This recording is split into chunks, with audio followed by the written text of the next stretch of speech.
Et laisse tomber Bitcoin. Bientôt, ça vaudra plus rien du tout. Tu vois, cette machine juste là, c'est un ordinateur quantique et bientôt, ils seront capables de deviner les clés privées à partir des clés publiques. Et ça veut dire que globalement, on peut voler tout ce qu'il y a sur ton wallet. Une fois que les ordinateurs quantiques seront assez performants, eh bien, ils seront capables de casser totalement Bitcoin. Et toi, à ton niveau, il y aura rien que tu puisses faire. Alors oui et non. Si tu utilises correctement Bitcoin aujourd'hui, l'informatique quantique n'est pas une menace.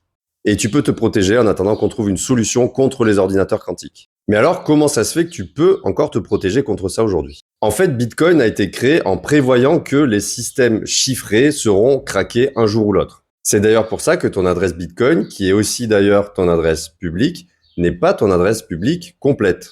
En réalité, ce que tu donnes au réseau Bitcoin, c'est une empreinte cryptographique de ta clé publique qu'on appelle un hash. Et en fait, un hash, c'est à sens unique. C'est-à-dire qu'on peut aller de la clé publique vers le hash, mais pas du hash vers la clé publique. Donc ta clé publique reste invisible.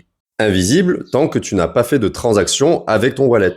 Donc si tu ne fais que recevoir des bitcoins sur ton wallet, mais que tu ne les dépenses pas, eh bien tu es à l'abri de l'ordinateur quantique pour le moment. Pour résumer, la vraie dangerosité de l'ordinateur quantique, c'est de connaître une adresse publique complète, donc pas seulement un hash, et ensuite de deviner, d'essayer plein de clés privées pour remonter jusqu'à ton wallet.